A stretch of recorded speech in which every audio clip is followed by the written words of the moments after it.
SI भर्ती रद्द करने को लेकर अब बवाल और तेज हो गया है। दरअसल बीते 2 महीने से बेरोजगार अभ्यर्थियों की ओर से धरना दिया जा रहा है। धरने के माध्यम से सरकार का ध्यान आकर्षित किया जा रहा है। साथ ही साथ मांग की जा रही है कि एसआई भर्ती को रद्द किया जाए, साथ ही साथ आरपीएससी को भंग किया जाए। हालांकि बेरोजगारों के समर्थन में हनुमान बेनीवाल भी लंबे समय से धरना स्थल पर जा रहे हैं और हुंकार भर रहे हैं। अब ये हुंकार दिल्ली तक जाने वाली है। यूं क्या है कि हनुमान बेनीवाल ने साफ तौर पर बड़े मंच से यूं कह दिया है कि अब भर्ती रद्द कराने को लेकर दिल्ली कूच किया जाएगा। दिल्ली कूच की रणनीति भी बना ली गई है। अब दिल्ली कूच को हनुमान बेनीवाल का अलग अलग बेरोजगार संगठनों का समर्थन भी मिल रहा है। दरअसल एसआई भर्ती को लेकर जिस तरह पेपर लीक का मुद्दा सामने आया था, एसओजी जांच तो कर रही है, लेकिन बेरोजगारों के समर्थन में हनुमान बेनीवाल जिस तरह कूदे हैं, तो ऐसे में अलग अलग बेरोजगारों का संगठन एक जादम पर आ गया है। अब हुंकार भरी जा रही है। हनुमान बेनीवाल ने तो कह दिया कि शांतिपूर्ण तरीके से आंदोलन किया गया, प्रशासन को ज्ञापन दिए गए, पेपर लीक के साक्ष्य भी पेश किए गए, लेकिन प्रशासन और सरकार पेपर रद्द करने को लेकर किसी तरह का निर्णय नहीं ले पा रही है।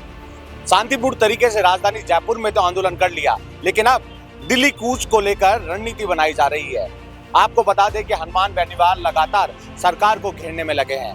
अलग अलग मुद्दों को बुनाने की कोशिश हनुमान बेनीवाल की ओर से की जा रही है, चाहे वो फर्स्ट ग्रेड को स्थगित करने का मामला हो, आरपीएससी को भंग करने का मामला हो और एसआई भर्ती को रद्द करने का मामला हो। इन तमाम मुद्दों को लेकर अब लगातार हनुमान बेनीवाल अलग अलग तरीके से अलग अलग जिलों में प्रदर्शन कर रहे हैं। अब दिल्ली कूच को लेकर रणनीति बनाई जा रही है।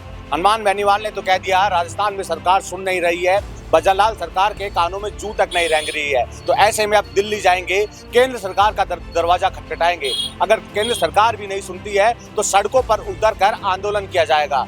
अलग अलग जिलों में बेरोजगार संगठनों की ओर से आंदोलन किया जाएगा, क्योंकि पेपर लीक का मुद्दा लगातार गर्माता जा रहा है, लेकिन सरकार सूद नहीं ले रही है। भजनलाल सरकार तो कह रही थी हम सत्ता में आएंगे तो पेपर लीक के मामले में लगाम लगाएंगे, आरपीएससी को भंग करेंगे, लेकिन सत्ता में आए 1.5 साल हो गए, लेकिन आरपीएससी भंग करने को लेकर किसी तरह का निर्णय नहीं लिया गया है।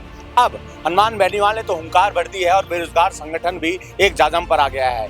अब रणनीति बनाई जा रही है, रणनीति के माध्यम से दिल्ली कूच किया जाएगा।